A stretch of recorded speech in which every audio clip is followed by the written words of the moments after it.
Sí, nosotros empezamos ahí en Guanajuato, en el noreste, comprende la Cuenca de la Independencia. Nosotros lo llamamos así, pero el sistema, el gobierno le llama Cuenca Alta del río Laja y Cuenca de la Laguna Seca.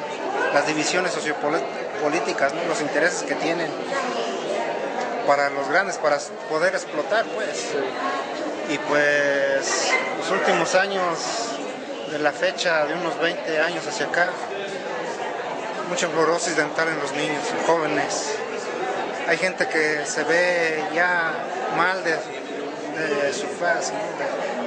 Gente que se ve deteriorada, hay mucha incidencia en los riñones, enfermedades crónicas ya de los riñones, ya, o sea, está devastada.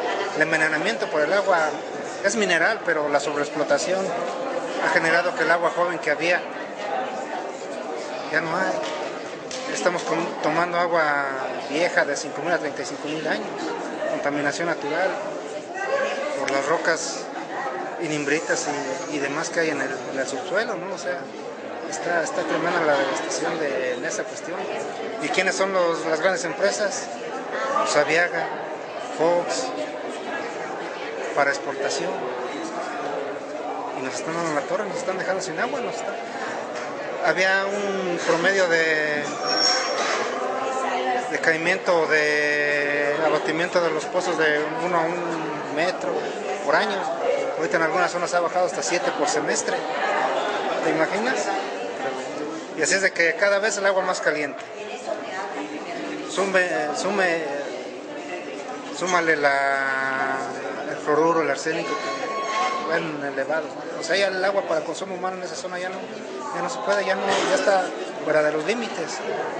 Arsénico en algunos 10, 15 miligramos por litro. El fluoruro de 4, que la norma es 1.5, a nivel internacional de 1, y ya todo rebasó, o sea.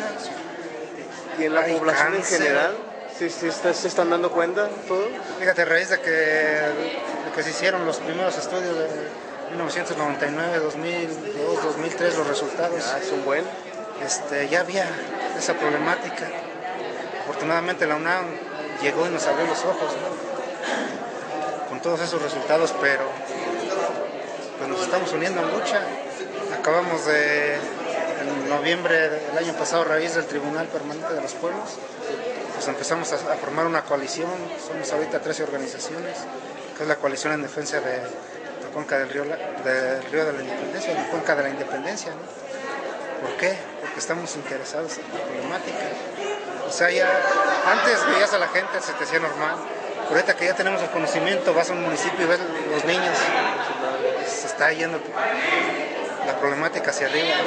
Vas y ves los rostros de jóvenes que parecen de gente de 60, 70 años, o sea, desnutridos, desmineralizados, deshidratados, o sea, no sé, hasta no sé, como temor, como incertidumbre. ¿Qué va a pasar con nuestros niños cuando ya tengan esa edad, ¿no? O sea, es una problemática que afortunadamente nos está uniendo y estamos en esa lucha. Además que, por decir, el año pasado y desde hace 2 años a la fecha casi no nos ha llovido. El año pasado en la zona tuvimos una lluvia mínima de 95, máxima en algunas zonas de 150 milímetros, o sea, escasísima. Y eso va por consecuencia, más abatimiento del acuífero, más contaminación, más enfermedades. Pues tenemos que denunciarlo, porque el gobierno lo sabe, y si le empiezas a decir y le empiezas a manejar, te quieren callar con dinero y no se vale. Es la vida la que está en juego. Pues es que el gobierno está para darnos vida, para darnos salud. O sea, nos tiene que proteger contra todo. ¿Y qué está haciendo? Todo lo contrario. Injusticias, abuso de poder, violencia en todos nuestros aspectos. O sea, no tenemos derechos en ninguno, porque todo está pisoteado por el gobierno. O sea, está favorecido el grupo que le está financiando las campañas, los 3 años que duras en el poder, los 6 años que duras en el poder. O sea, todo está, te doy pero haz esto por mí. Así se manejan las empresas y los tienen así. O sea, les dice uno y te quieren desaparecer. ¿Y cómo has percibido estos días de tu viaje hasta aquí, hasta Juárez? Fíjate que da gusto porque a raíz de que nació el TPP, de que se aceptó el capítulo México, yo me imaginaba que éramos unas poquitas organizaciones, ¿no? Y cada vez que vas caminando y ves que somos muchos, y da gusto que más gente se está uniendo al proyecto, que está cansada, que está queriendo rebelarse, y te digo, da miedo, da incertidumbre. Vamos a Ciudad Juárez. ¿Qué está pasando en Ciudad Juárez? Pues están las 7 problemáticas, las 7 temáticas, los ejes transversales que está por lo que es el TPP, ¿no? Y pues es la incertidumbre, el miedo. Pero vemos que entrando a Ciudad Juárez, el basurero alrededor, basura. Calles desiertas, policías. Una que otra gente se asoma, otra gente te felicita, tanto en las diferentes partes donde ya pasamos en la caravana, ¿no? Pero la gente tiene temor, y aparte de que tiene temor, no tiene la conciencia y no tiene el conocimiento. ¿Por qué? Porque al gobierno no le conviene que la gente esté organizada. No quiere gente organizada, gente preparada, gente con formación, que se sienta viva, que se sienta útil. El gobierno quiere todo, lo contrario. Te doy el programa para que estate tranquila en tu casa. Eso es lo que quiere el gobierno. Y no quiere que te organices, que platiques. Están los celulares, está la televisión. Todo la tecnología es para que te entretengas, no hables con nadie. Aisladito, te ves mejor, ahí estás mejor, ahí estate, ¿no? O sea, estamos en un sistema que nos está apabullando por todos lados. ¿Qué mensaje le darías a la población en general? Que pues tenemos que levantarnos, tenemos que despertar. México ha sido un país de lucha. Está la revolución, está la independencia, y estamos y seguiremos en la lucha porque no podemos quedarnos. O sea, nosotros mal que bien ahí vamos, pero las generaciones que vienen, ¿en qué cuestión, en qué mundo los vamos a dejar? Prisioneros en tu propio país, imagínate. Prisioneros de todos. Sistema, muerte, armas, corrupción, drogadicción. O sea, todo está en contra tuya, que debería ser lo contrario. No puedes divertirte en el parque, no puedes salir en la noche. ¿Por qué? Si aquí en Juárez, si no cuentas con una credencial de elector, te levantan, ¿no? Es lo que nos dijeron, lleven su credencial de elector. Los detienen, no sé qué pueda pasar. Los desaparecen. Sí, exactamente, ¿no? Sí. Y todo esto, estos movimientos, pues creo que sirven de mucho. Y ojalá y se extienda más, y uno de los objetivos del TPP aquí en Ciudad Juárez es exponer todo ante el mundo, que nos dejen de ver como el modelo de autonomía, de organización, de que nada pasa aquí, de que todo está perfecto, ¿no? Es el modelo para Latinoamérica, para muchos países en desarrollo, pero no hay nada de eso. Ojalá y todo esto se expanda y se dé a conocer, y pues tengamos tiempo de empezar a caminar unidos y por un país y por nuestra tierra, por todo lo que han luchado nuestros antecesores, ¿no? Tenemos que seguir. Gracias. Este fue mi mantra, ¿se acuerdan? Quise poner el colibrí, ¿es el logotipo? El logotipo de la...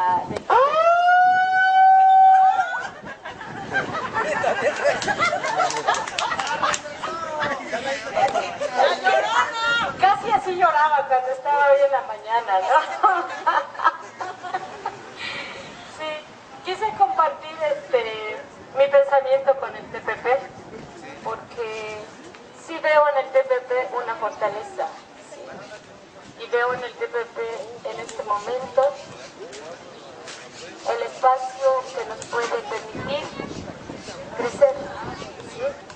El espacio que nos puede, y ya lo está haciendo, porque el haber conocido hoy la experiencia de Chihuahua, pues duele, es muy dolorosa,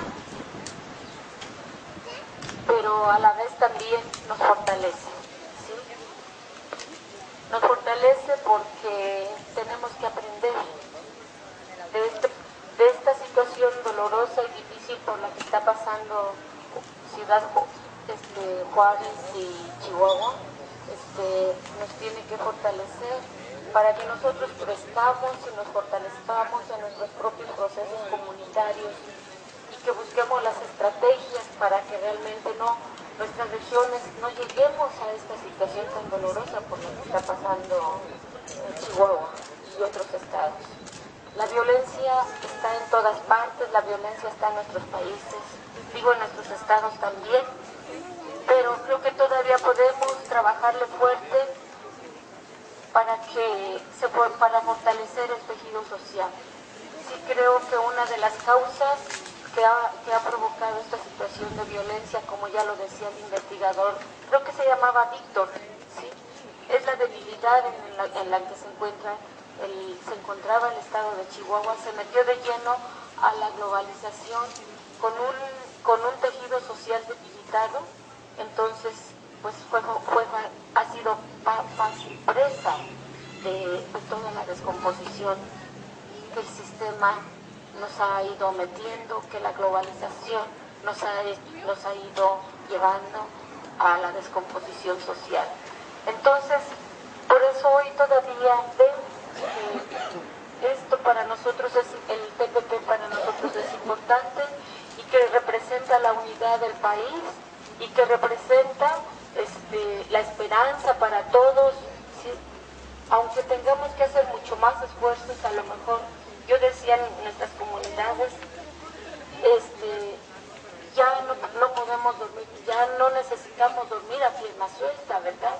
Tenemos que seguir durmiendo, pero un poco más acelerados, porque la situación y la crisis nos está llegando a pasos acelerados. Entonces nosotros el trabajo tenemos que dormir, si dormíamos 8 horas, a lo mejor hoy tenemos que dormir 7, 6 y darle más tiempo a la lucha, a la organización comunitaria.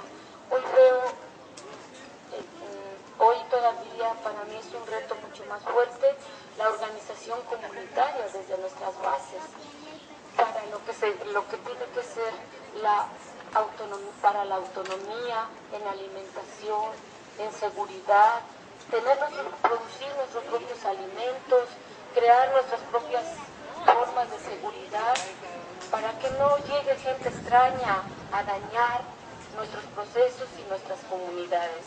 Creo que todavía hoy en la región, yo vengo de la región norte de Guanajuato, norte y noreste de Guanajuato, todavía podemos encontrar valores de ese tejido social que se va poco a poco acabando.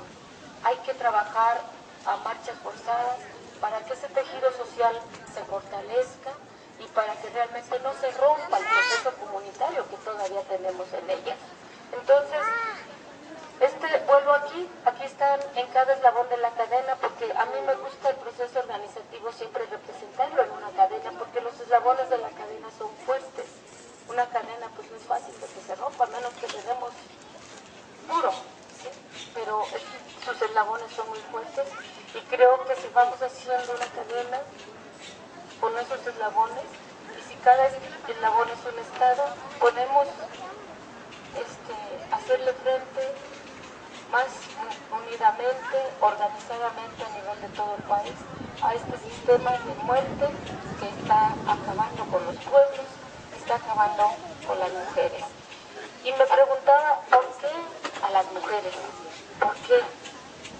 ¿Nos ven débiles o es la fortaleza que la mujer representamos en estos procesos por lo que están acabando con las mujeres? Porque el ser mujer a mí me provoca rabia, me provoca impotencia,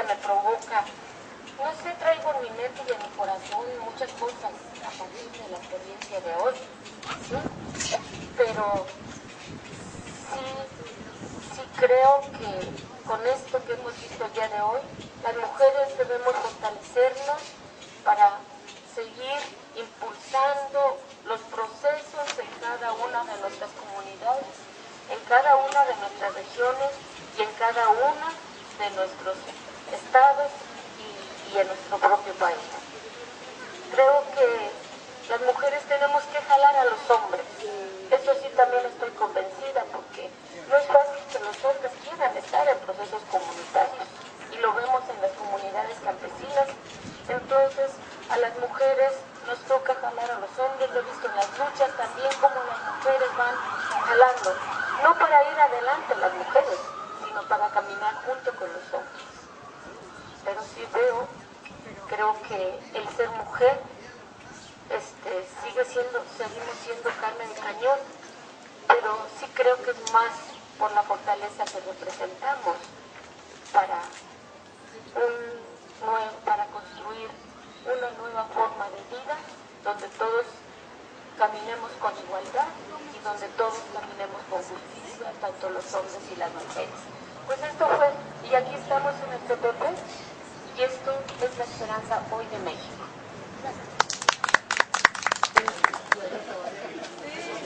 ¿Vive en Lomas de Poblado? Me tomó en mi casa. ¿Cuál es su casa? Pues no quedó nada. Aquí la traigo. ¿Qué buscan? Mi casa, pero no viene. ¿Se la quemaron? Sí, no me la tumbaron con mis animales. Una granjita que tenía. Animales y... ¿Usted estaba en la casa o no estaba? Es que estaba apoyando la denuncia porque me agarraron los soldados. Me agarraron los soldados y me acusaban de que yo vendía marihuana y armas de alto poder. ¿Y usted cree que fueron los mismos familias Zaragoza que le mandó a los soldados? Pues sí, ya. Ellos eran los que vendían la marihuana ahí. Sí. Entonces cuando... Ahí está su casa. ¿Está usted en su casa? Así porque ya ni le veo yo. Pero ahí estaba bien, Sí. estando la tumbados. ¿Y lo arrestaron los soldados? Me llevaron, me tumbaron allá por Pemex. Y luego en Pemex primero me pasaron con los federales. Y luego los federales me metieron para allá. Y ahí me amenazaron. Me dijeron esto, así exactamente dijeron, ya te dio la chingada. Y total que la martillaron. Pues dije que le dieran porque ya había vivido mucho. Y que le dieran ya sí. Y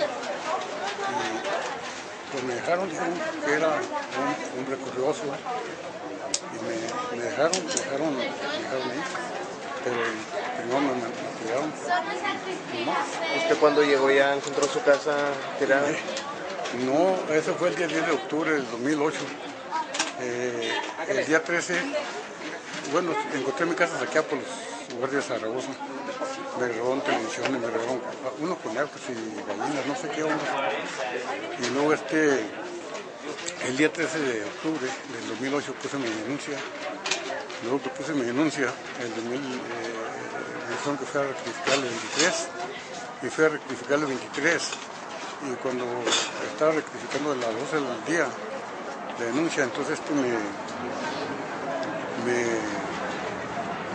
avisaron por teléfono que me estaban tomando mi casa. Y ya fue cuando me tomó mi casa. Y ya no me dejaron entrar. Barrieron con la máquina. Y pues los animales, no sé qué se harían, los aplastaron, lo que quedaba. Y aquí tengo todos los papeles. Que me platicaba también de ella que le dieron un balazo. Ah, sí, a ella le entraron supuestamente unos pedirles un celular. Sí. Y fue mentira, ¿verdad? Era nomás que entraron un grupo de... Supuestamente no fueron los Zaragoza, ellos dicen, pero ¿quién otros? En su casa ellos están dándole comida a unos animales, ella y el esposo. Y el esposo, ella aventó el esposo para adentro y a ella le dieron el balazo en el pecho, le atravesó el pulmón. Pero vive, gracias a Dios. Pero sí hemos escuchado testimonios muy graves, ¿no? De que han quemado casas, y creo que están sí. unos niños. A dos niños vivían enseguida en mi casa. A dos niños los quemaron. Pasó por mi casa la señora con una niña que le llevaba al kinder. Y luego que le llevaron al kinder, la señora esta me dijo, buenos días, señor Pillón, buenos días. ya cuando iba llegando aquí, yo vi que comenzó a salir humo en la casa. Entonces ni tiempo tuve de meterme los zapatos, ¿verdad? Me fui en guaraches. No, está el aire fuerte y todo, las llamas grandes. Oí gritar a las niñas, no, ya no sé si eran niñas o conejos que tenía ella ahí. Y ya cuando quise meterme, pues me quemé y no pude. Y yo no lo vi, pero es que de hecho lo corrieron para abajo. Llamas así, haga de cuenta que cuando le echan gasolina a un... No fue accidental allá. Dicen que fue un cortocircuito en los bomberos, pero si ya nos han quitado la luz.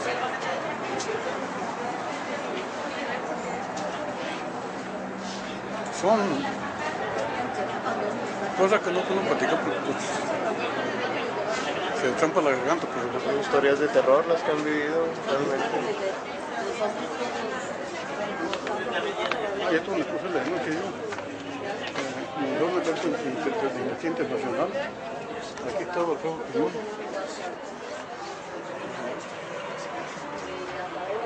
¿Y el gobierno no ha respetado nada de Nada, no. ninguna recomendación? No, ya nos quitaban la para no echarle comida a los animales.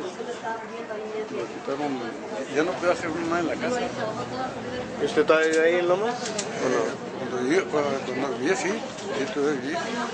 Pero cuando me tomó la casa ya no pueden Ya entrar. no reconstruyó. No, los médicos de 3 guardias. Entonces, estamos fotografiados por todos lados, nos conocían bien.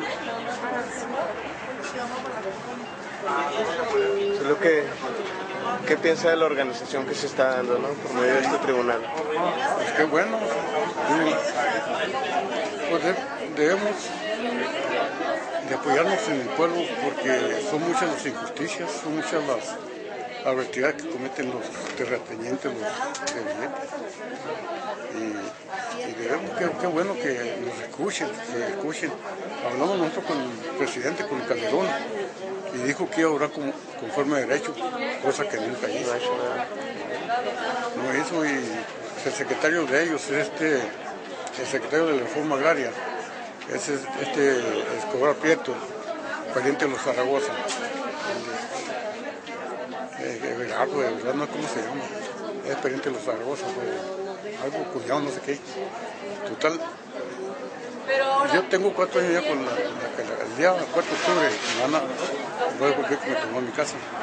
Ahí no me han hecho pues, que papeles y ya le llevé todo lo que querían. A vueltas y vueltas, nada más. O sea que no nos ayuda la fiscalía. Es una cosa muy... solamente vivirlas. Es como cuando uno la siente, cuando uno la vive. Porque pues, a mí me pasa una cosa, a la enseguida no le interesa, somos medios. Pero es bueno esta organización, a ver si nos unimos todos, eso es bueno, a ver si ya nos escuchan las autoridades. Pero, ¿usted qué mensaje le da a la ciudadanía? Como dice, ¿no? Usted trae su problema, pero en sí todos los mexicanos traemos muchos problemas. ¿Cómo podemos unirnos? ¿Qué mensaje les da? Mientras que no me pasa a mí, que le pasa a mi que no le hace. Pero eso tiene que cambiar, ¿no? Ya. Es lo que queremos. Es lo que queremos, que cambie, porque se queda uno con la red adentro nomás. Y los soldados aquí vinieron, aquí a Juárez, a desarmar al pueblo nada más. Porque no sé si tenían un levantamiento o no, a quitar armas. A mí lo que me encontraron decía que yo tenía armas grandes. Lo que me encontraron fue una carabinita 22 y esa se la llevaron. Pero la misma historia se repitió con los federales, ¿no? Y ahora con los policías municipales. Mientras que está el gobierno así como está, nosotros los pobres vamos a seguir más pobres. No tienen con el pie en el pescuezo, no nos dejan levantar. Eso decirlo, pero es cierto. Como que me faltan valor, tan alto, así. Debemos unirnos todos, qué bueno que viene esta gente aquí. Gracias, le agradezco por su testimonio. ¿Usted viene allá también? análisis, una lectura y después una interpretación en opinión con propuestas frente a todo lo que se ha presentado en estos 2 días y tomando en cuenta evidentemente muchos de los documentos más extensos que se habían enviado a los miembros del jurado y que habían sido leídos, de manera que el trabajo evidentemente no se ha terminado en un texto definitivamente escrito, aún por ello que aún los tribunales más activos y eficientes nunca llegan inmediatamente a un texto definitivo, proponen algunos puntos críticos que califican bien la posición y la opinión del tribunal y después se hace un trabajo de redacción que nosotros vamos a concluir dentro de esta semana por el hecho que tenemos también la oportunidad de trabajar en una de las áreas que se han presentado en las audiencias. De manera que lo que viene presentado acá es el espejo muy fiel de lo que va a estar incluido en el documento que va a ser distribuido. No apenas tiene una redacción, ustedes pueden imaginar que hemos trabajado de nuevo en pocas horas, aunque hemos tenido una reunión esta mañana antes de la reunión de la mañana de Chihuahua y de la acusación final, ayer en la noche, pero ahora se trataba de resumir y como hay un buen trabajo de grupo, pero hay también tantas culturas, por lo menos 3 lenguas que tienen que algunas veces cruzarse y eso permite muy difícilmente de tener documentos inmediatamente integrables en un mismo documento. ¿Cuál es la situación de ahora? El trabajo por la sustancia de lo que son los contenidos se puede considerar terminado. Hay un problema sencillo redaccional para retomar algunas de las recomendaciones que van a ser incluidas, tomando en cuenta también algunas de las recomendaciones, o muchas que han sido presentadas por las diferentes audiencias, pero respetando el hecho que cada audiencia tiene que formular sus recomendaciones específicas para el sector donde se trabaja. El texto va a ser ordenado, está ordenado, está acá, está ordenado en varias partes, la digo para dar la idea de lo que se puede imaginar de ese texto. La primera parte es evidentemente un pequeño resumen y presentación de la lógica del Tribunal Permanente de los Pueblos en su aplicación específica al caso México, poniendo en evidencia evidentemente con respecto a lo que había sido una presentación general en el primer día, uno de los aspectos que el tribunal quisiera subrayar directamente que es la originalidad de una participación tan importante, no solamente a través de la caravana, sino de los varios grupos que han sido representados y que representa evidentemente la mejor garantía para el trabajo de futuro. Lo que se necesita para el tribunal es de concebirse como un laboratorio de largo plazo que a lo largo de 2 años efectivamente, lo hemos dicho, lo repetimos, deviene una escuela pública de derecho no solamente afirmado, sino de derecho que debe devenir propiedad y cultura de las personas que participan. Eso ha sido uno de los puntos que repetimos.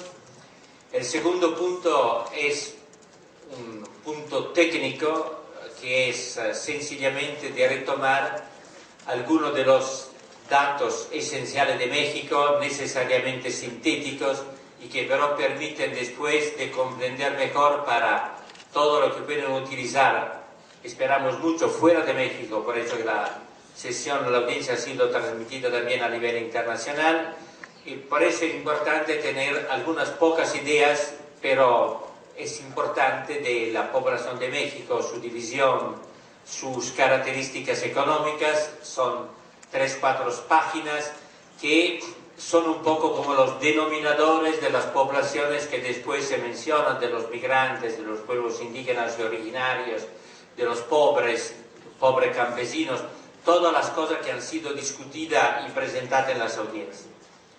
Hay después una sección que no pretende de ser el resumen detallado de las audiencias, por eso que no sería apropiado, por eso que cada audiencia tiene su característica y tiene su tiempo de desarrollo. Pero hemos visto que en estas audiencias se han presentado tantas cosas que tenían una vinculación tan estrecha con los temas generales que se trataban en esta audiencia, que hemos pensado en hacer una sección dedicada directamente a proporcionar una lectura transversal de estas audiencias, documentando las complementariedad de los diferentes acercamientos a los problemas, que a pesar de tener actores y hechos distintos, pero describen de una manera muy original, y eso ha sido subrayado muy bien esta mañana también en el acto de acusación, que a pesar de digamos, del tiempo breve, que ha sido un poco una amenaza para el relator que ha presentado las cosas, pero este punto ha sido muy bien evidenciado, que es una manera de ver el derecho no como suma de tantos capítulos, sino como una capacidad de dar a los tantos capítulos distintos del derecho y de la vida de la gente una interpretación coherente que permita a los tantos grupos de hablarse y de seguir caminando de una manera integrada, como ha sido un poco la experiencia importante de estos días. Tras de eso va a ser una presentación que hemos pensado era imprescindible, aunque sea de nuevo sintética, pero esencial, del caso de Chihuahua, disculpen, que ha tomado esta mañana un tiempo importante, sobre todo una gran emoción en algunos momentos y una presentación muy ejemplar de los datos en un lugar específico de México, de manera que ha sido, como estaba en el programa, el resumen y el símbolo de una lectura integrada de las audiencias aplicada a una población, de manera que se presenta una sección dedicada a esta sesión. Y a partir de allá hay dos puntos que el tribunal propone como parte de su juicio y evaluación. Un primer punto que es más una reflexión sobre lo que ha pasado en este ejercicio de memoria de las víctimas, pero con una mirada hacia el futuro. Es una reflexión que uno puede decir sociológica y otros, y que pero dentro del acercamiento de este Tribunal de los Pueblos es parte integrante de una comprensión de lo que está pasando, que no es evidentemente solamente economía y derecho, es vida de la población. Uno de los temas de nuevo tocado esta mañana en el acto de acusación y subrayado en varias situaciones ha sido efectivamente este involucramiento de toda la población, no solamente de las víctimas, de los familiares de las víctimas. Lo que ha ocurrido en estos años en México es algo que ha tocado directamente a la sociedad, su identidad. Es importante encontrarse en esta situación. Y a partir de allá hay una sesión que es la sesión del punto de vista conceptual, jurídico y también de perspectiva de trabajo en la línea del tribunal, aún para las otras audiencias, que es la parte más jurídica, que está en una fase de redacción, es una parte muy rica.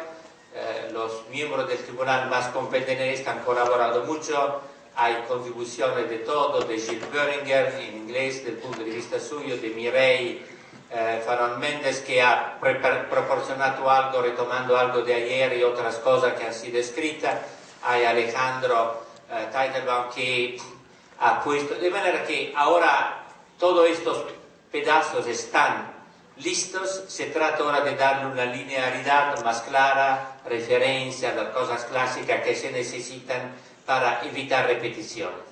Y después hay al final una parte que es de recomendaciones para acciones. La sentencia, una sentencia del tribunal es algo que tiene que estar en las manos de los actores del tribunal, que son usted, los que han pedido el tribunal, y eso son recomendaciones para caminar aún con algunas indicaciones de alianzas también, no solamente en México o en América Latina, sino en muchos países del mundo. Por eso que el problema del libre comercio y de su relación con el derecho de los pueblos es muy importante ejemplar en México, pero es común también en muchos de los países que viven el mismo problema. Y una de las indicaciones que va a ser especificada es exactamente de buscar sistemáticamente alianzas para dar también la idea que la resistencia de los pueblos es algo que no se concluye en las fronteras de un país, sino que es parte de una historia colectiva que se vive en lucha, en resistencia, en represión, en vinculación. Eso es un poco el trabajo que hemos hecho, y ahora para dar una idea de lo que hemos hecho, vamos a presentar 2 puntos. Una primera parte que es de la colega Graciela de Argentina, que tiene una larga trayectoria personal y después de competencia en todos estos los temas que han sido tratados.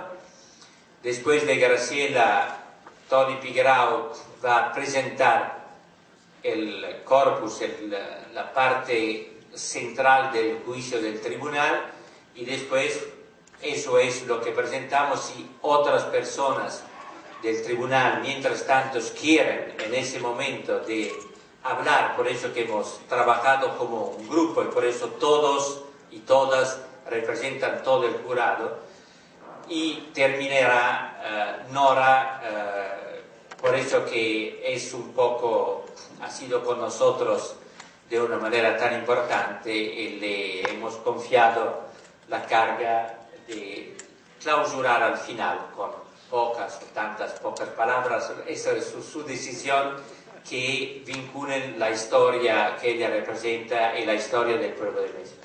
De manera que ahora le pido a Graciela de... Hola, buenas noches. Buenas noches.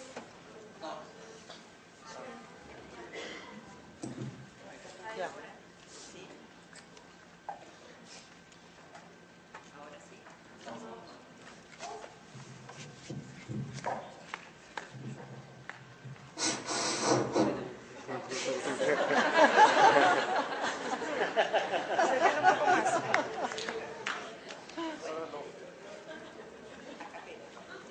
Acércalo.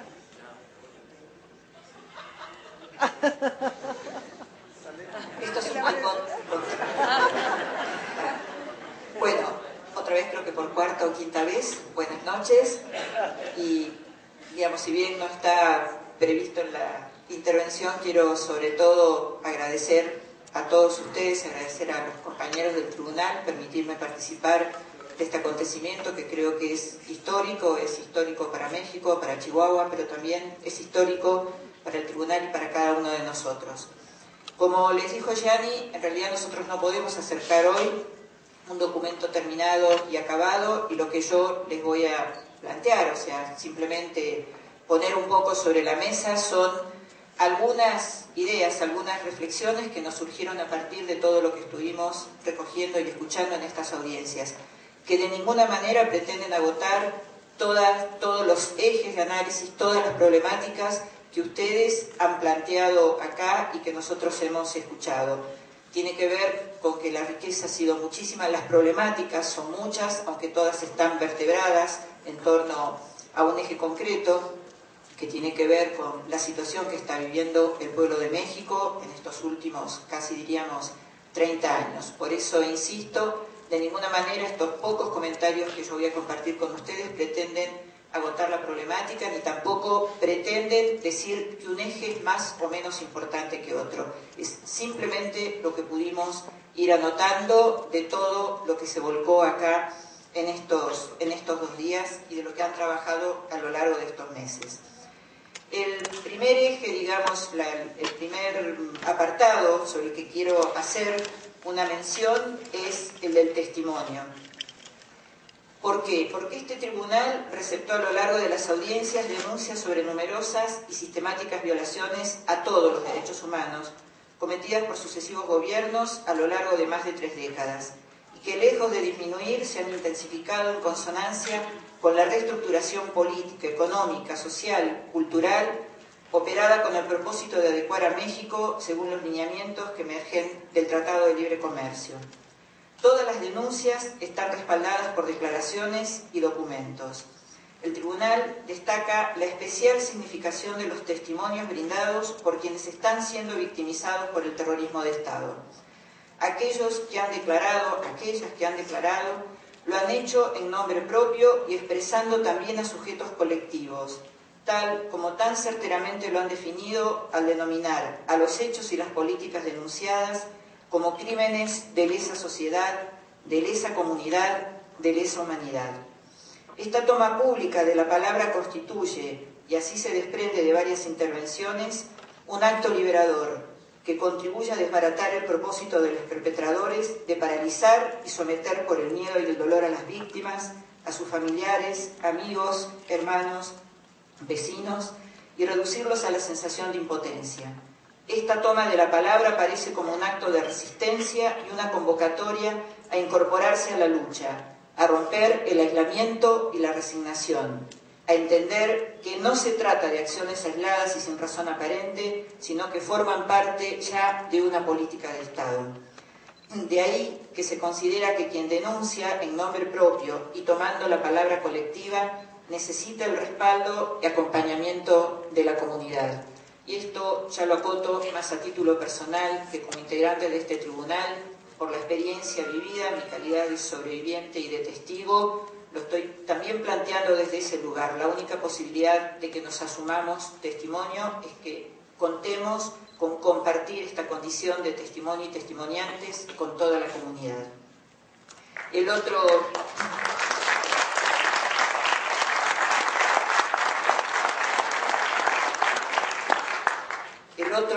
aspecto, punto que parecía interesante relevar o subrayar en esta pequeña reseña es el de la impunidad. Uno de los pilares relevantes que sostienen las políticas del Estado mexicano en todos sus niveles y que acá se han denunciado es la impunidad.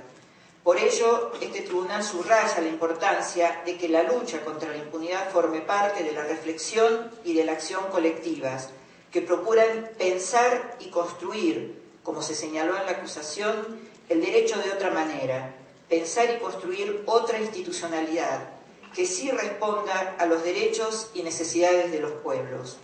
Subrayamos también la importancia de que sea en ese camino que no se deseche ningún mecanismo por imperfecto que éste sea. Por eso, exigir a las instituciones judiciales, tanto nacionales como internacionales, que los responsables políticos, materiales e intelectuales de secuestros, torturas, ejecuciones extrajudiciales, desapariciones forzadas, violaciones, sean juzgados en el ámbito penal y debidamente condenados. Construir también la condena social que alcance a todos los implicados en estos crímenes, una vez más, sus autores materiales y el sistema político-jurídico que los ampara, aquellos que los arman y se benefician con su comisión. En países hermanos que han vivido situaciones similares de impunidad y negación del acceso a la justicia por parte de las instituciones, los pueblos y sus organizaciones se aplicaron a identificar a los responsables y a ponerlos en evidencia allí donde estuvieren, en el barrio, en el trabajo, en los comercios, en los lugares de recreación, para que cada poblador sepa quién es ese vecino. La condena social de la que hablamos no reemplaza la condena penal, sino que la denuncia y desenmascara a quienes apañan la impunidad. Y también ha demostrado ser un aporte eficiente a la lucha para que en este camino alcancemos la condena penal. Y construir también la condena ética al terrorismo de Estado, a todos los niveles de funcionarios que lo llevan adelante, promoviendo esta condena en México y entre pueblos hermanos. Este tribunal, de alguna manera, creo que se propone también como una caja de resonancia y de elaboración de esta condena ética. Otro punto que también quería puntualizar, señalar, es la necesidad de ir profundizando, me parece, y complejizando cómo vamos llamando o cómo llamamos aquello que estamos sufriendo y que estamos viviendo. Por eso, tal como un poco lo planteamos el primer día, nos parece que sería interesante que en todo este trabajo de elaboración, en este transcurso de 2 años, se ponga en discusión y en pensar si como caracterización a lo que se está viviendo en México no corresponde ponerle, nosotros proponemos, se nos ocurre hablar de terrorismo de Estado. Terrorismo de Estado.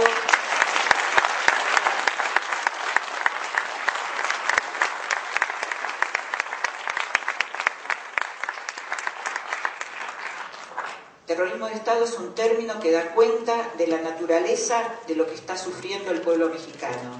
Identifica con claridad el sujeto en el cual radica la máxima responsabilidad, el Estado. Términos como guerra sucia, guerra contrainsurgente, por ejemplo, que lo hemos utilizado, muchas veces lo seguimos utilizando y que nos han permitido ir abordando el problema, pueden llevar a disimular o diluir la naturaleza del conflicto que atraviesa toda la sociedad mexicana. Y una vez más, subrayo, diluir la identidad de dónde y quiénes diseñan y ejecutan lo que se ve ya como política de Estado. Otro punto al que también quería hacer una pequeña mención y quizás también plantearlo como propuesta, como eje de reflexión, es que nosotros hemos participado, compartido en estos días denuncias sobre la represión, sobre las violaciones masivas a los derechos humanos, sobre el terrorismo de Estado, sobre el despojo que viene sufriendo el pueblo mexicano. Proponemos que este trabajo, que de ninguna manera pretende soslayar las denuncias, sino que estas denuncias se constituyan a la vez en memorias de lo que sufre el pueblo mexicano, en memorias de lo que debe ser denunciado, pero que vayamos construyendo también la contrapartida a esas memorias del dolor, del despojo y de la agresión, y que vayamos también construyendo, como hoy se hizo en alguna de las exposiciones, la memoria de la lucha, porque ninguna de estas políticas se ha instalado sin que hubiera respuesta de organizaciones, de comunidades, de grupos, y nos parece que es importante que podamos tener estos dos aspectos, no ignorar, sino seguir denunciando lo que estamos sufriendo, pero también poner, digamos, en valor, poner sobre la mesa cuánta capacidad de resistencia generan y construyen los pueblos, porque esto también, de alguna manera, va a funcionar como aliento a seguir luchando, aún en los momentos en los que pareciera que todo está perdido. Y el último punto al que quería hacer una pequeña referencia es algo que, si bien no es original, digamos, es algo que verificamos que en nuestros pueblos, sobre todo en América Latina, es algo que lo venimos sufriendo desde hace décadas, que es a la desaparición forzada, y que en Argentina, permítanme también hacer una referencia particular, porque vengo de ese país, al igual que la compañera Nora, digamos. Acá, a lo largo de las audiencias, se le ha formulado al tribunal una especial petición, que se una a la exigencia de aparición con vida de las víctimas de desaparición forzada, que ya se cuentan por miles, especialmente mujeres. En el grito desgarrado que hoy se ha repetido y sigue resonando, vivas las llevaron, vivas las queremos, está contenida la atrocidad de este crimen. La práctica generalizada y sistemática de la desaparición forzada es un crimen de lesa humanidad, tal como lo define el derecho internacional, y también lo define nuestra convicción de que este crimen alcanza a quien ha sido desaparecido o desaparecida, a sus familiares y seres queridos y a toda la comunidad. Todos ellos condenados a vivir la incertidumbre que se prolonga por días, por meses, por años, sin saber dónde están, quiénes los desaparecieron, por qué, a dónde los llevaron. Tenemos también derecho a saber, derecho a buscarlos y sobre todo, como dijeron hoy, vuelvo a repetirlo, tenemos derecho a que si vivas las llevaron y vivos los llevaron, vivas y vivos los queremos.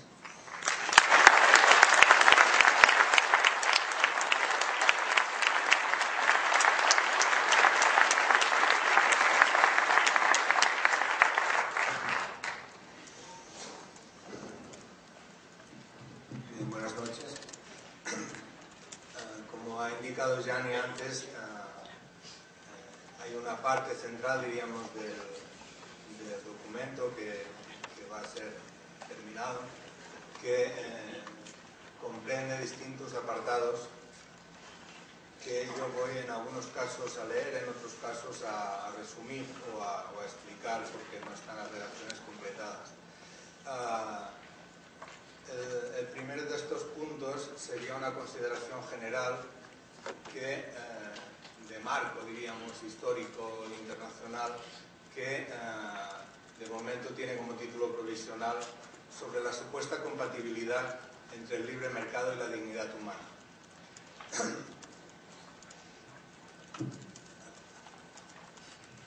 La construcción de los imperios coloniales se basó en la apropiación de los recursos naturales y de la fuerza de trabajo, a menudo esclava, de los pueblos y territorios conquistados por parte de las potencias de la época sobre la base de su dominio tecnológico y de su fuerza militar.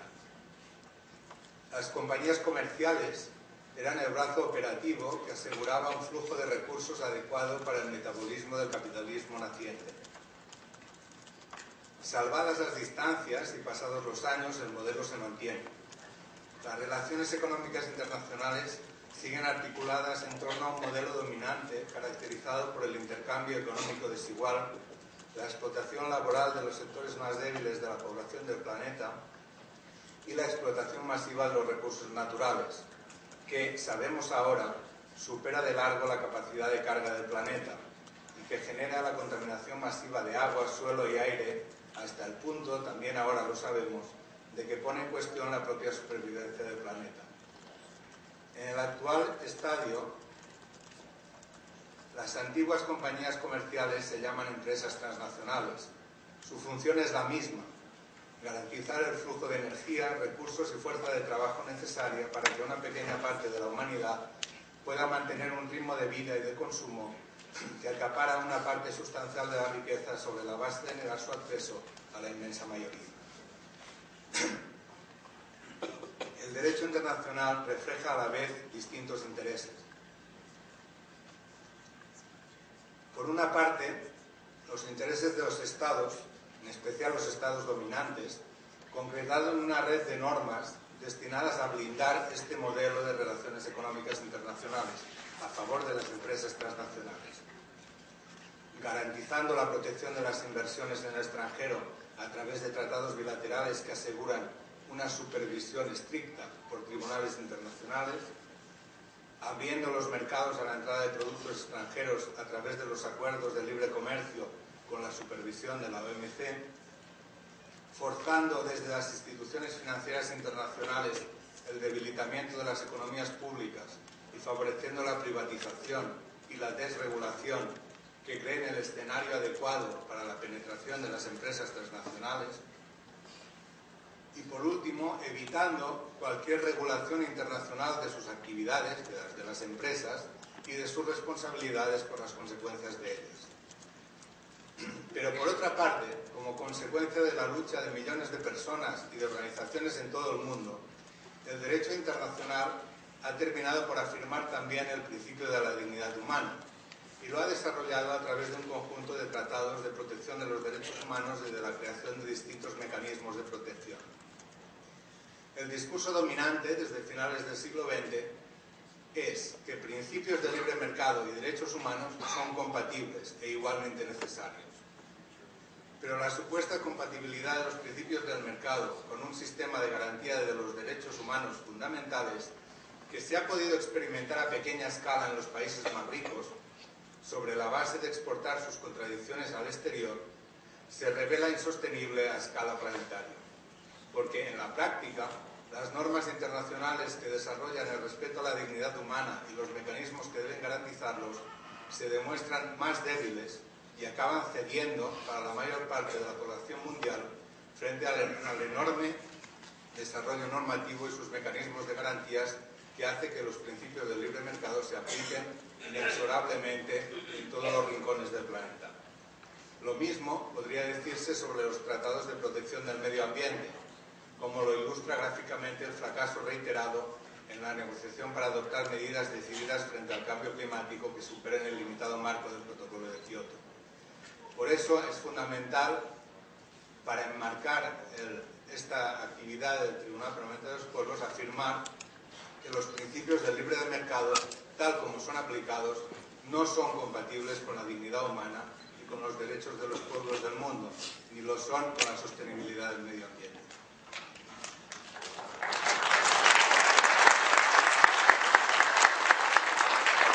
A continuación viene un apartado que se refiere específicamente a unas de las dinámicas que estamos viviendo en Latinoamérica. Señalando por una parte algunos movimientos que tratan de resistir por parte de ciertos gobiernos a esta tendencia general, y después recordando algunos textos de las Naciones Unidas que avalarían otra concepción del modelo.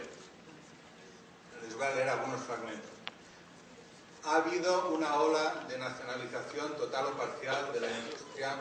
Bueno, perdón, este apartado se titularía sobre la soberanía de los estados latinoamericanos, provisionalmente.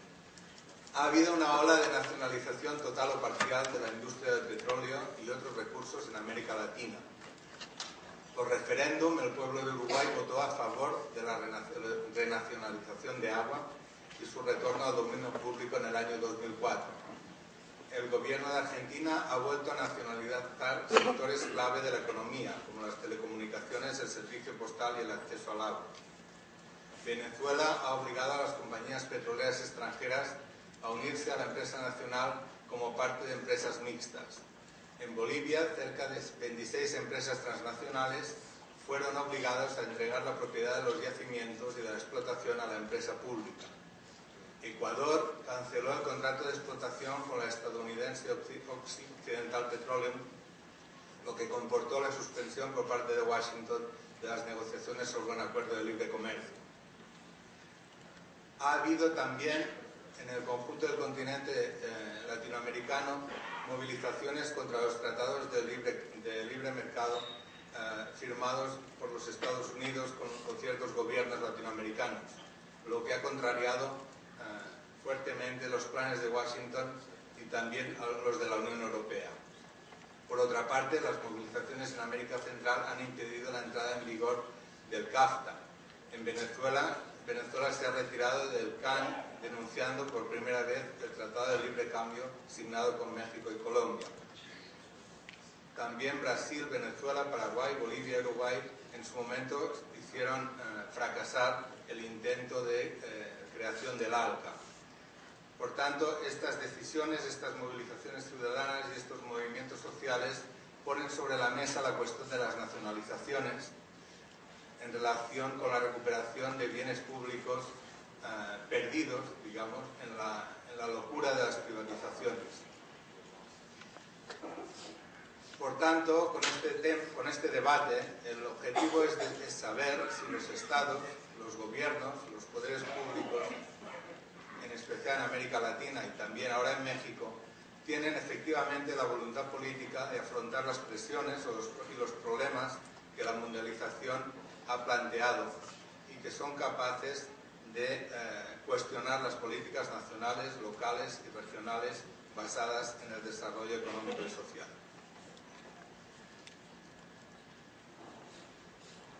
Uno de los aspectos de mayor impacto de la mundialización liberal es el ataque frontal del papel social del Estado y de las competencias de los poderes públicos en materia de control y de regulación del capital, del comercio, de las inversiones, de los servicios públicos y de los recursos naturales. La mundialización liberal, que no es un proceso puramente económico, engloba aspectos políticos, ideológicos, sociales, ambientales y jurídicos que tienen una incidencia negativa directa sobre el pleno ejercicio de todos los derechos del hombre, de los derechos de los pueblos y también los derechos de los estados.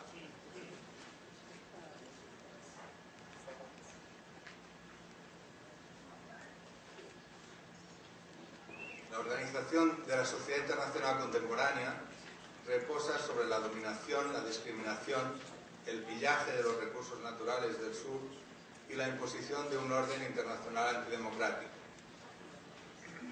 El papel de los poderes públicos se ha prácticamente en todas partes reducido a regular jurídicamente las privatizaciones y la venta de bienes públicos a las empresas transnacionales, a gestionar las reestructuraciones que implican el despido de trabajadores,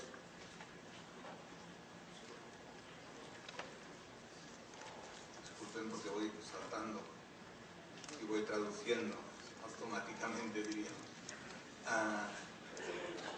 Decía, el papel de los poderes públicos se ha reducido prácticamente en todas partes a regular jurídicamente las privatizaciones y la venta de bienes públicos a las empresas transnacionales, a gestionar las reestructuraciones que implican los despidos de trabajadores, han perdido igualmente el control de las políticas económicas, sociales y financieras.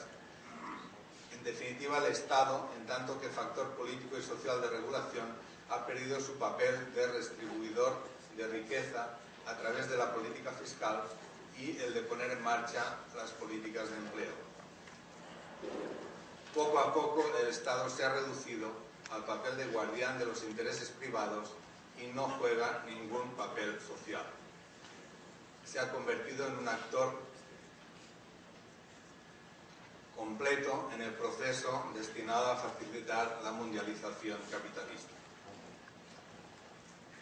Como les decía, después se hacen unas consideraciones recuperando resoluciones de las Naciones Unidas desde los años 50, y en concreto la resolución 1803, que establecía la soberanía permanente de los estados sobre los recursos naturales y reafirmaba el derecho de cada estado de nacionalizar, expropiar o confiscar bienes, y que eso debía ser un derecho que hiciera primar los intereses públicos sobre los intereses privados. Por tanto, eran tiempos en que la Asamblea General de las Naciones Unidas ponía sobre la mesa un modelo muy distinto del que ahora parece avalar. Este apartado terminaría con unas consideraciones sobre que en definitiva los estados tienen la capacidad política de reaccionar ante esta situación y tienen las competencias públicas necesarias para ejercer estos derechos y decidir su propio modelo de desarrollo, sus estrategias y sus políticas nacionales, regionales o internacionales. A continuación vendría otro apartado que trataría el caso de México como paradigma de la correcta integración en la economía globalizada. En este punto se dice que México ha sido presentado como el modelo a seguir para una correcta integración en la economía globalizada. Desde la adhesión al GATT en 1986 hasta 2012, México ha suscrito tratados de libre comercio con 42 países, aparte de otros acuerdos con contenido comercial y 28 tratados bilaterales de inversiones. Con ello, México se ha colocado en el máximo nivel de apertura para la circulación de mercancías y de capital. Pero en este marco, el Tratado de Libre Comercio de América del Norte, adoptado en 1994, ocupa un lugar clave.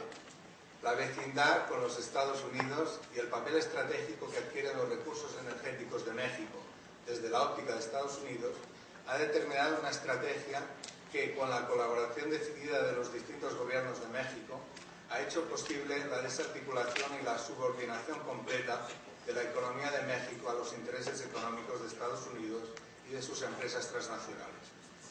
En este punto, Ciudad Juárez, donde se entrecruzan el comercio de drogas, el comercio de armas y el comercio de personas, es, como ya se ha indicado, un espacio donde estas políticas se han hecho particularmente visibles. Este proceso se ha articulado a través de un gran número de reformas legales y ha tenido como elementos importantes, entre otros, aquí se citará una serie de elementos, yo les menciono algunos, pero la lista no está todavía completada. La privatización de la industria nacional, con más de 1.300 industrias afectadas en todos los sectores de la economía.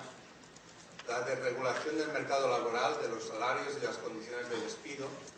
el desmantelamiento de las organizaciones sindicales independientes y la falsificación de la negociación colectiva basada en la promoción de un sindicalismo no independiente, la instauración del modelo maquilador como ejemplo extremo de flexibilidad en las condiciones de trabajo, salarios de $4 al día por 9 horas de trabajo por lo menos, contratos de muy corto plazo, ausencia de defensa sindical y un acoso permanente en el lugar de trabajo, la apertura a la privatización de las tierras ejidales y comunales,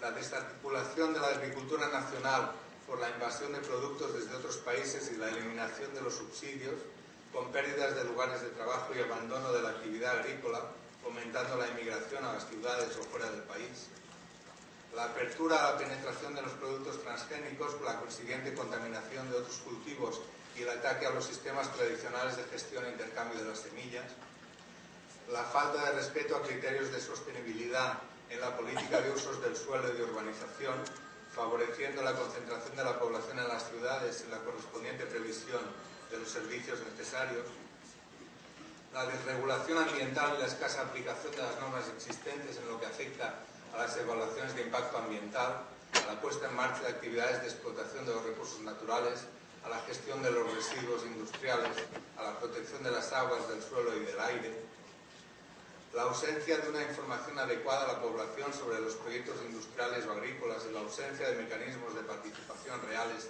antes de su ejecución, o el favorecimiento de la concentración de los medios de comunicación y la obstaculización de los intentos de creación de medios de comunicación independientes de los poderes económicos.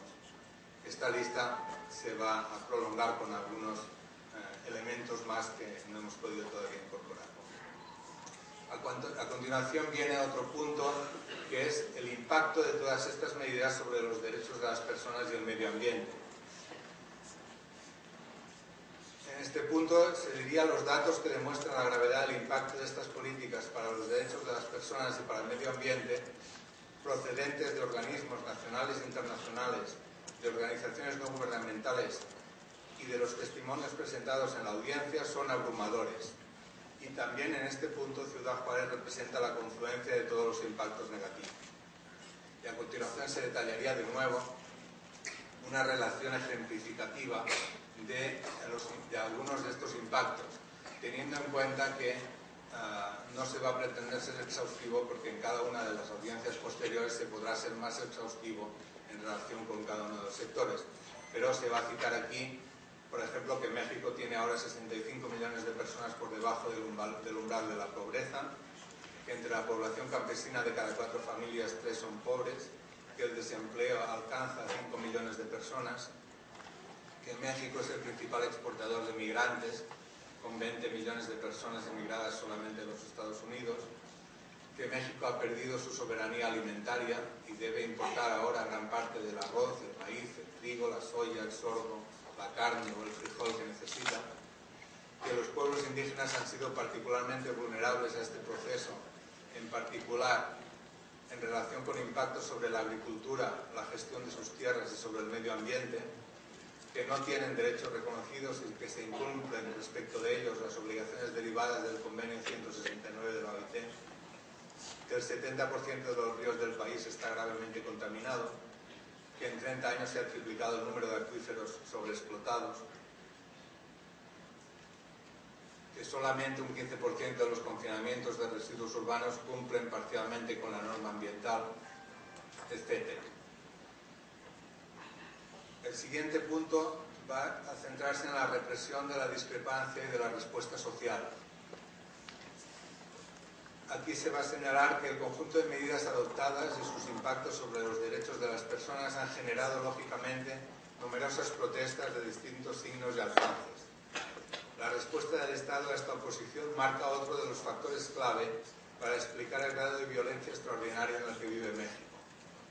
En aplicación de la doctrina de la seguridad nacional exportada desde Estados Unidos, los gobiernos mexicanos han impuesto sus políticas cerrando las puertas a todo debate que tuviera en consideración puntos de vista críticos, criminalizando la discrepancia y reprimiéndola duramente en todas sus manifestaciones. En este contexto, las actuaciones de las fuerzas policiales y militares se han fundido en numerosas ocasiones con otro tipo de actores armados, vinculados al crimen organizado o a bandas paramilitares creadas desde sectores empresariales. Esta ola de violencia estructural se ha acompañado de la falta de voluntad o de eficacia general de los poderes públicos para la investigación de los crímenes cometidos, lo que arroja un gravísimo escenario de impunidad que ha sido puesto de relieve por distintos informes de organismos internacionales e incluso por algunas sentencias de la Corte Interamericana de Derechos Humanos. Los datos y los ejemplos que constan en la documentación de la audiencia son muy numerosos, tan numerosos y variados que en el texto se señalarán solamente también algunos ejemplos. Sin duda, entre ellos estarán los cerca de 40.000 muertos durante el último sexenio, en una progresión que no cesa. De ellos, casi la mitad homicidios solamente en 2010, y de los cuales el 89% fueron ejecuciones. Las más de 18.000 personas desaparecidas. La particular gravedad que adquiere la violencia contra las mujeres en todo el país, y que solamente en Ciudad Juárez genera alrededor de un asesinato diario en estos últimos años. Las masacres frecuentes que se han producido en los últimos 15-20 años, mencionando algunas de ellas, como las de Acteal, las de Atenco, y algunas de las que han afectado a grupos de migrantes. La destrucción de viviendas para forzar el desplazamiento de familias y comunidades, o la represión contra el sindicalismo independiente, cuyo caso más llamativo pueda ser el despido de esos 44.000 trabajadores de la electricidad y la posterior estigmatización de quienes no quisieron pactar el despido.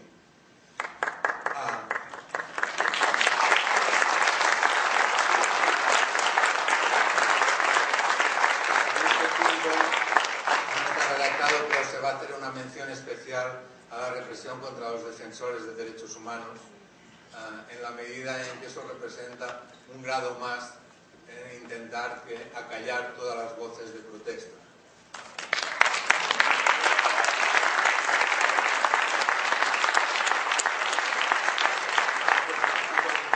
Para no alargarme mucho más, se incluiría el caso Chihuahua, como avanzó Gianni Tognoni, como ejemplo transversal, donde todo lo que se ha dicho de manera resumida se refleja. Son varias páginas, un par de páginas que se van a dedicar a resumir lo que han sido los aspectos principales de la realidad de Chihuahua que se ha expuesto esta mañana. Si no les importa, voy a saltar esta parte, puesto que es muy reciente, lo hemos oído todos y ustedes lo conocen mejor que nosotros. Y la última de las partes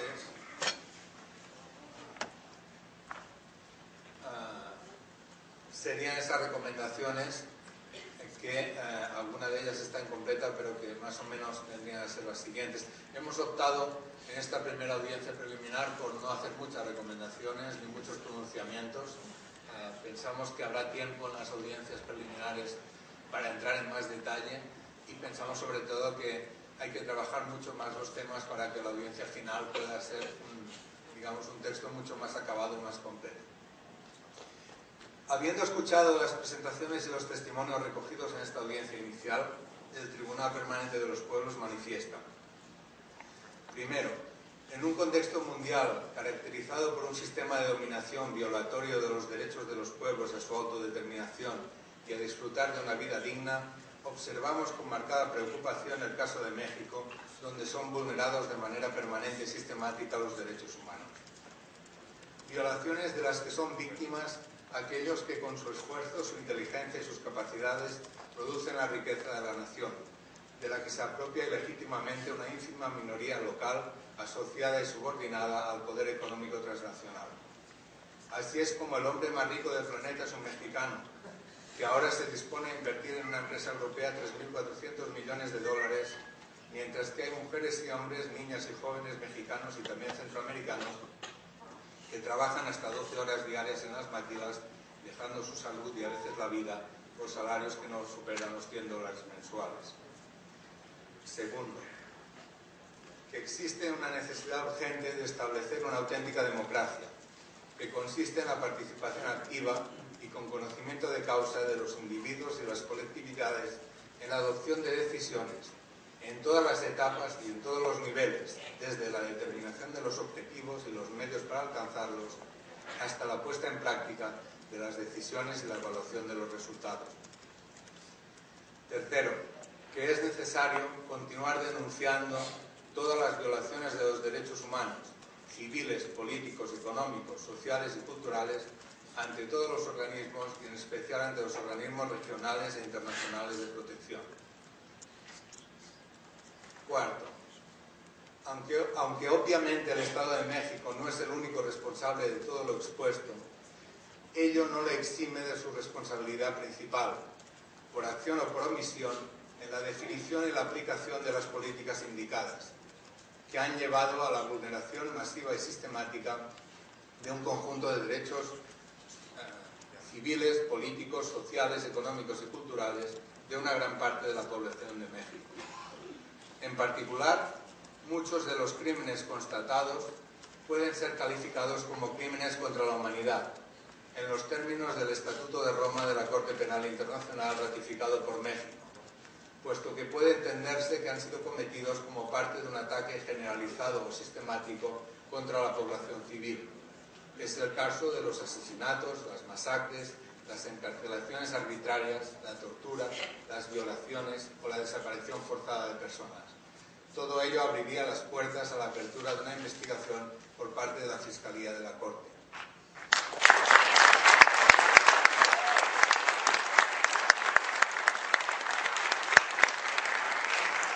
Quinto, según el derecho internacional, al Estado le corresponde proteger los derechos humanos e investigar y castigar las violaciones a los mismos. México no ha querido o no ha sido capaz ni de proteger los derechos humanos de su población ni de investigar y castigar a los responsables de las violaciones, por lo que es responsable también del escenario de impunidad existente. Además, el Estado mexicano es el principal responsable de la vulneración de los derechos de las víctimas y de sus familiares, que se deriva de esa impunidad, y de la revictimización que con frecuencia reciben en el momento de denunciar dichas violaciones, en contravención de los principios reconocidos internacionalmente de derechos de las víctimas de violaciones de derechos humanos, a conocer la verdad, a obtener la reparación y la justicia. Sexto, las organizaciones sociales mexicanas deben estudiar los mecanismos posibles para plantear la retirada de México del Tratado de Libre Comercio de América del Norte.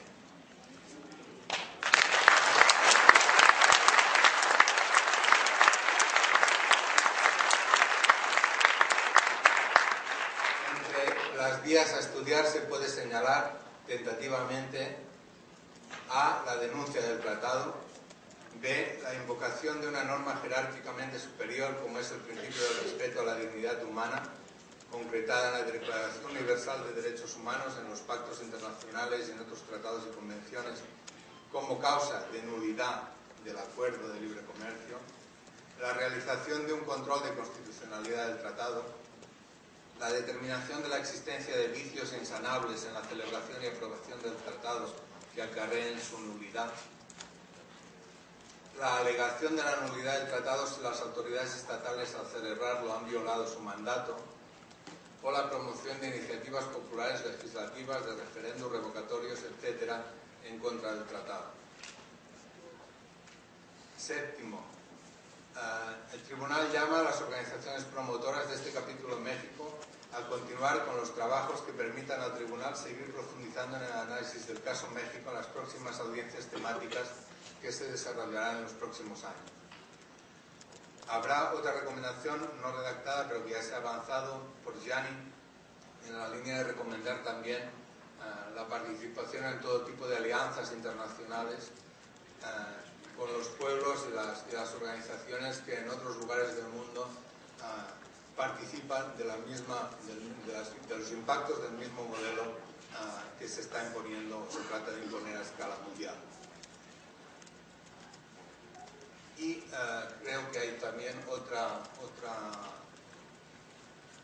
recomendación que se va a incluir, pero que ahora mismo no recuerdo cuál era. Me parece que era algo de lo que planteó la ciudad. En todo caso, esto, como ven ustedes, está pendiente de cerrar, pero yo creo que con esto ustedes tienen una idea bastante aproximada de lo que va a ser el documento final, que va a terminar, pues, naturalmente, con la referencia Ciudad Juárez, Chihuahua, México, 30 de mayo de 2012. Muchas gracias.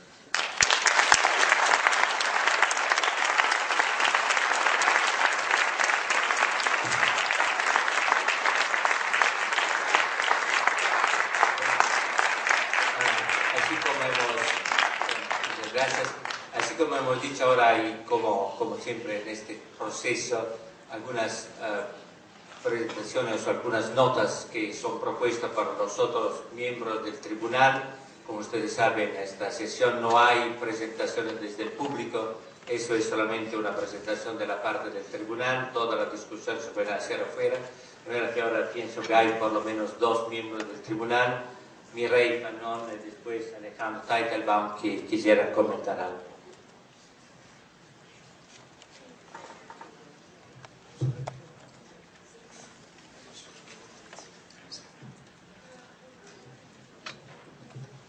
Merci Tony.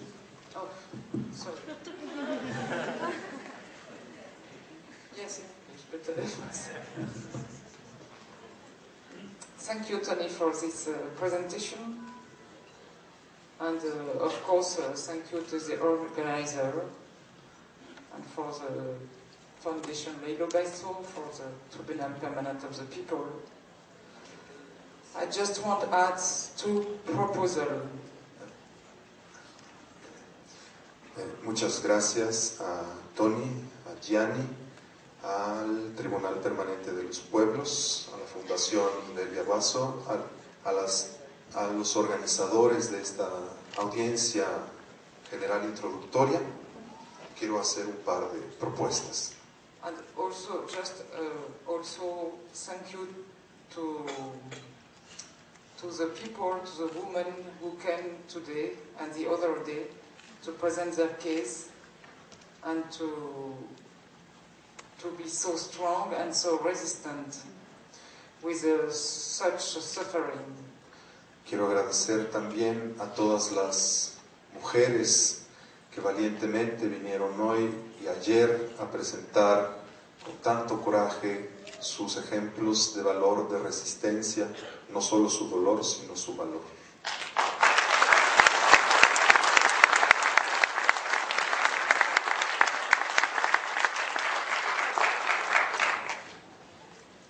After what we heard, I suggest to the other judges to send a letter under our behalf to the working group, to the UN working group on the forced disapparition, and also on the issue of women, to send them what we heard here, and to stress them to do something, to do more than they are doing. Le he propuesto a los demás miembros del jurado escribir una carta al Grupo de Trabajo de Naciones Unidas sobre desapariciones forzadas y también el de violencia de género, para que estos grupos conozcan lo que nosotros hemos escuchado aquí, enviarles el material que hemos recibido nosotros y para que hagan mucho más de lo que están haciendo actualmente.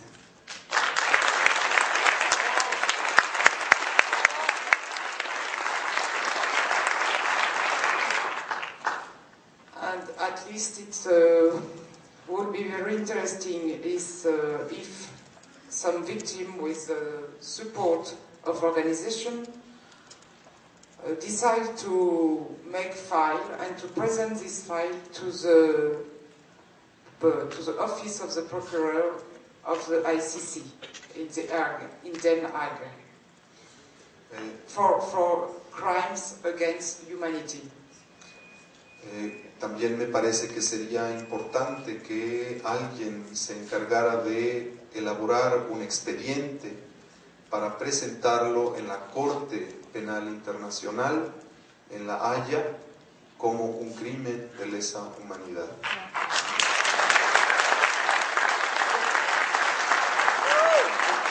Muchas gracias. Alejandro.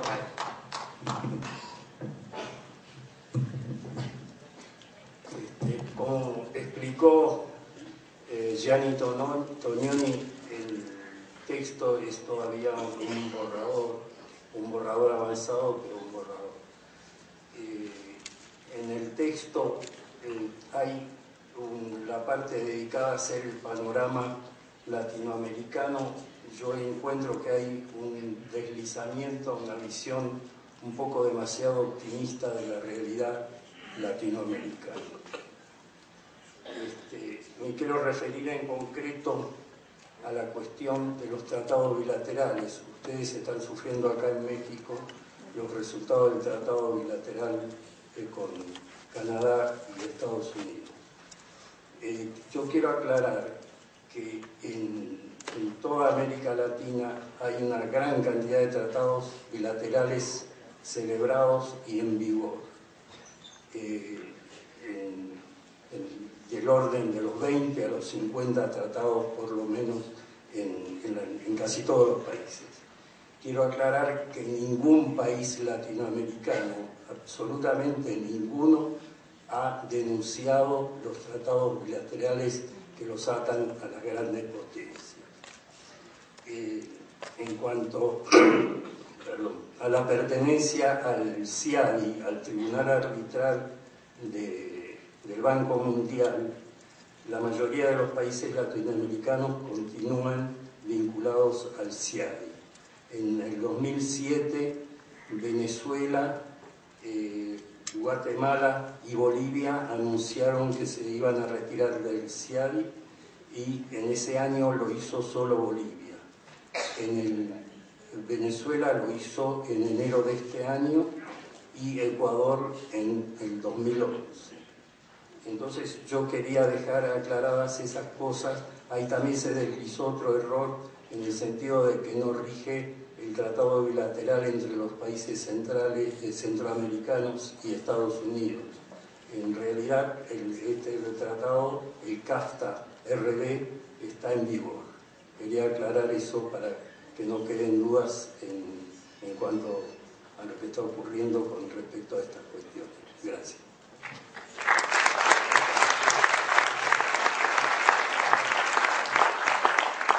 Agradezco, Alejandro, por eso que pienso que es un buen ayuda en memoria para saber que, ustedes lo conocen bien, que estos caminos de historia son siempre caminos que tienen varias contradicciones. Es una razón más para tener una lucidez que ha sido documentada también en algunas de las presentaciones, para que los pasos que se hacen a nivel internacional se hagan efectivamente conociendo que se están abriendo caminos. El hecho que algunos pueblos puedan discutir de eso, no solamente estados, y que eso se ponga como efectivamente una perspectiva aún para crear categorías de juicio, de prioridad, eso puede ser una de las maneras para entrar sin optimismo, pero con una idea de futuro en este camino que es cierto no es ni fácil ni coherente con las tendencias actuales. Bueno, por eso que como no hay de la parte de Gilles Berger, que ha sido uno de los más promotores de esta idea también de esta red internacional, está contento de participar en eso sin tomar la palabra, le pido a Nora si quiere decir algunas pocas palabras para saludar y clausurar así esta reunión.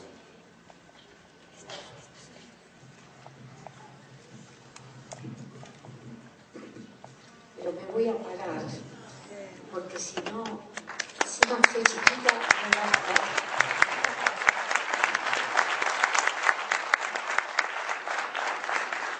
Saludar primero al tribunal que me invitó para compartir con los jueces que estuvimos aquí, tratando de escuchar y de embebernos de estas denuncias que hemos escuchado.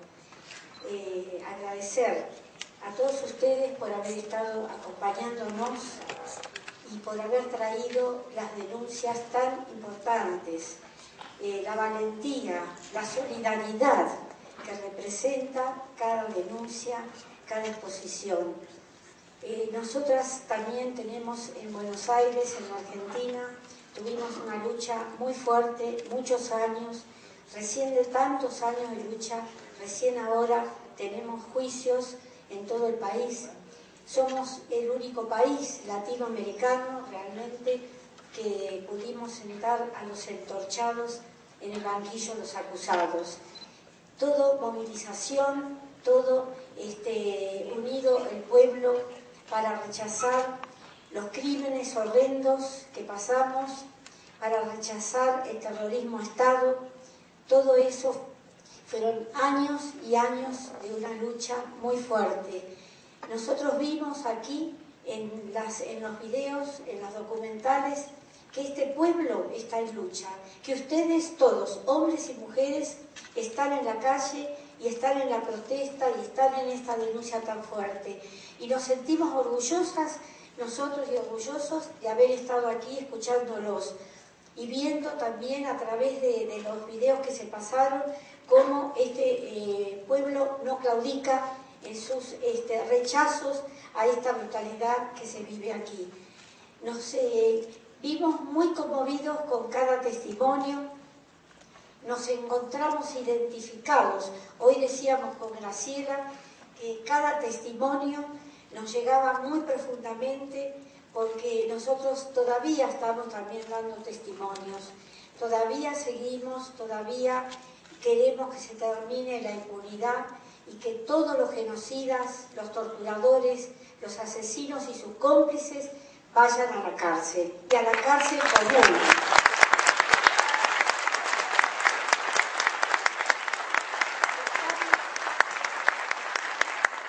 Estamos en la etapa que empezamos a juzgar a los genocidas económicos, a los grandes empresarios que fueron los cómplices directos, partícipes de lo que fue el terrorismo Estado. No va a quedar uno libre, vamos a seguir hasta el último para que todos vayan a la cárcel como corresponde.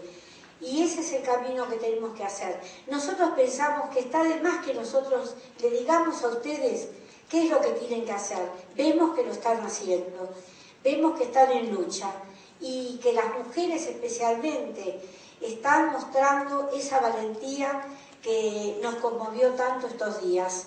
Tan fuertes sus testimonios y los sentimos muy profundamente, vuelvo a decir, porque es la fuerza de un pueblo. Así que nosotros agradecemos. Yo les quiero decir que la desaparición forzada de personas es el crimen de crímenes. Es cuando una persona se la priva absolutamente de todos sus derechos, pero que se transmite a toda su familia. Es un crimen donde el desaparecido no tiene derecho a ejercer su defensa en un juicio, a ejercer su religión, a saber qué pasó con su familia. Es un crimen que no prescribe y que no se perdona, absolutamente. Que queremos la aparición con vida, como acá, como en todos los países que se usa esta metodología siniestra, criminal, para perseguir a los pueblos que luchan. Entonces, para eso tenemos que luchar, para terminar con la impunidad y para terminar con un sistema de opresión y de represión que ofende a la humanidad. Y creo que es el compromiso que tenemos. Ninguno de nosotros tenemos obligaciones, tenemos compromisos para luchar y para vencer a este enemigo tan fuerte y tan criminal. Así que yo en nombre de las madres, de los organismos de la Argentina, les decimos, y en nombre de este tribunal, que no vamos a parar un momento de seguir elevando todo lo que nosotros escuchamos de denuncia a todos los ámbitos donde tenga que llegar este documento que se va a finalizar en estos días. Que no nos vamos a olvidar y que vamos a estar atentos porque además México, el pueblo mexicano, es un compañero nuestro. Acá vinieron a buscar asilo todos los argentinos, hombres y mujeres que estaban perseguidos y que vinieron para salvar su vida. Entonces tuvimos la prueba de que somos hermanos. Ahora nosotros tenemos que retribuir buscando el camino para que acá se termine el terrorismo Estado, para que acá haya justicia, verdad y memoria. Como decimos en la Argentina, memoria, verdad y justicia, y los detenidos desaparecidos presentes, los torturados, los asesinados presentes, ahora y siempre, ahora y siempre, ahora y siempre, y hasta la victoria siempre.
¡Asesinos! ¡Asesinos son ustedes!